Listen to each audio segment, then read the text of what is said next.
Most of us in the preparedness community have been concerned for quite a while now based on the fact that the United States has been sending lots of ammunition, armor, and other military equipment overseas. And a lot of this stuff is not easily replaced. And of course, the concern is that if we actually need it when the time comes, will we have enough of it? And who will we turn to in order to ask for more? And that's something you should definitely be considering right now. And we're actually seeing the repercussions of all this happening in Israel right this second, based on the fact that they need more supplies, but they may have helped someone else here recently. And if you're worried about the fact that we might not have enough because of us sending everything overseas, then hit the subscribe button down below, especially if you can see me right now, because I'm impressed. Now, on July 14th, 2022, the Times of Israel reported that Israel was sending supplies and equipment to Ukraine. Specifically, they were sending 1.5 thousand helmets, 1.5 thousand armored vests, and 1,000 gas masks in order to support the Ukrainian cause. And that sounds great, until you put it into the context of what happened thereafter. So on October 14th, 2023, this year, the Times of Israel reported that they were receiving combat gear from other countries now in the numbers of 50,000 ceramic vests, 20,000 helmets, and then a lot of iPro and other types of PPE. So, I find this to be interesting because in just 1 year's time, they went from sending things to another country to asking for those same things back in order to support their new war front. Now, I do want to mention that Midway USA is the biggest supporter of the channel, and of course, they have a lot of the things that these countries are requesting on a regular basis when it comes to armor, when it comes to ammunition, and everything else that helps me and you out. So a big thanks to Midway USA, but this is a concerning scenario because you can easily see this happening here in the US as well. Now, in Israel, a huge portion of what's being provided to the soldiers there right now is coming from the civilian population. And in fact, they're providing gear, and the government is saying that they can't provide enough gear or they don't have gear that's up to par because of logistics. Now, I don't know about you, but if we suddenly found ourselves in a massive conflict that was a little bit more public than proxy, I assume we would need a lot more equipment for our soldiers because they would activate the reserve as well as possibly the draft once again. And because of everything we've been sending overseas, is it possible for us to actually outfit all of these new soldiers? Groups are supplying military surplus and out-of-spec gear to Israel because of how badly they need it, and it's costing them all the way up to $600,000 or $1 million per flight in order to get those chartered planes into Israel to deliver that gear.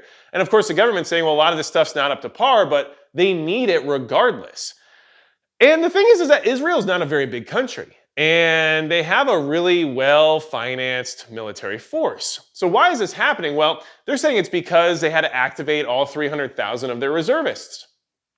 Well, when you are in a part of the world where you're basically at constant war and the people all around you would like to see your demise, how is it possible that you're out of equipment or that you need all this additional support from donations and charity groups from the US and all over the rest of the planet?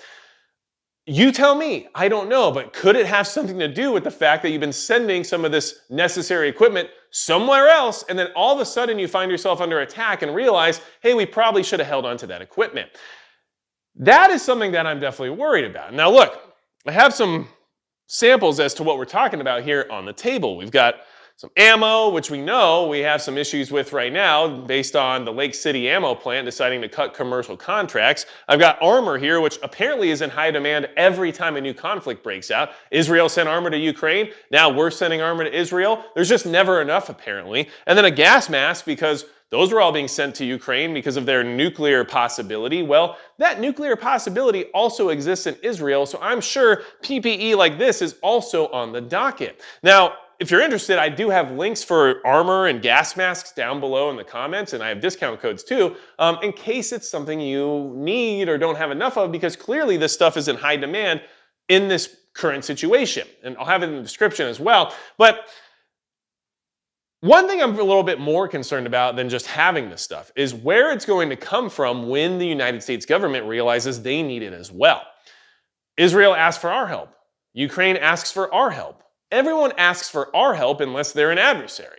So who are we going to ask when we realize we don't have enough of this stuff for our soldiers or even for our civilians based on whatever the circumstance is?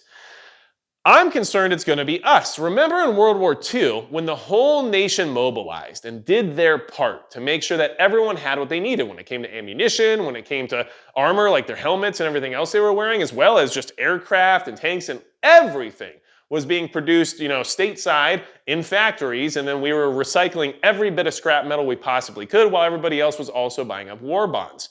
That was a total nationwide mobilization to support the cause. I don't think we're in that same country anymore. People can't even pay their bills. People are living paycheck to paycheck while working 2 jobs. Like, that's just not how things are going to go down, I don't think. So the government is going to look at the easiest options. And one of the easiest ones, of course, was to cut commercial contracts from the Lake City ammo plant to say, hey, we're going to need all that 5.56 ammo. You guys don't need it anymore. How else does this go, right? What else does that turn into after that? We're already seeing it happening to one of the most popular ammunition choices in the country. Could it move on to something like body armor? Could it move on to the materials used to make it? I'd say that's highly possible. Could it move on to things like gas masks and filters and all the personal protective equipment that's also out there? I also think that's possible. And of course, with the Defense Authorization Act, the government would easily be able to say, hey, you companies who produce armor and gas masks and ammunition and everything else, you have to produce everything for us first. We get dibs on all of your production until we say otherwise or until we don't need it any longer. And that's something I would definitely expect to see happening based on what's going on in Israel right now. This is supposed to be one of the most prepared countries on the planet, especially when it comes to their military force. But for some reason, them sending 1.5 thousand armored vests to Ukraine a year ago means that now they need 50,000 ceramic vests or ceramic plates in the country now in order to fight their own battle. I mean, this actually demonstrates quite a bit. So I think that it would be a good idea to have that redundancy we always talk about here in the community. I also think it's a good idea to make sure you have a little extra of whatever any of this stuff might be on hand, especially if we get to that point, and I hope this doesn't happen, and I'm not sure how you'd respond to this, but I'm just saying, there could be that point where it's like turn it in or else. I mean, this has happened throughout American history as well. And maybe having something to turn in rather than nothing could help you escape any further investigation. I don't know. These are all speculations and considerations that I'm making now based on this current information. The fact that Israel supporting Ukraine turned into Israel needing support is pretty indicative of what the USA would look like if we were actually to declare war and find ourselves in a hot conflict and have an entire national mobilization towards war. So, I wanted to bring this to your attention and give you some things to think about. We're already seeing some of the commercial stuff being cut off due to these conflicts. We're already seeing Israel requesting additional support. We're already seeing body armor and gas masks being sent back and forth from one country to the next based on international conflict. I think it's a pretty good assumption to say that this is likely to happen in the future. So let me know in the comments below what you think about all this. Do you think that the United States government will come looking for our supplies in this scenario? Do you think that these items you see on the table right here might be in short supply relatively soon and may also, I don't know, be put on some sort of list as to how much you can own or how much you need to turn in order to maintain whatever status you might need? These are all questions I have because this is uncharted territory in many ways. Either way, hopefully this gave you something to think about. Hopefully this helps you out with your preparedness. And if you need anything else from me at all, go to magicprepper.com. And besides that, it's going to be it for Magic Prepper.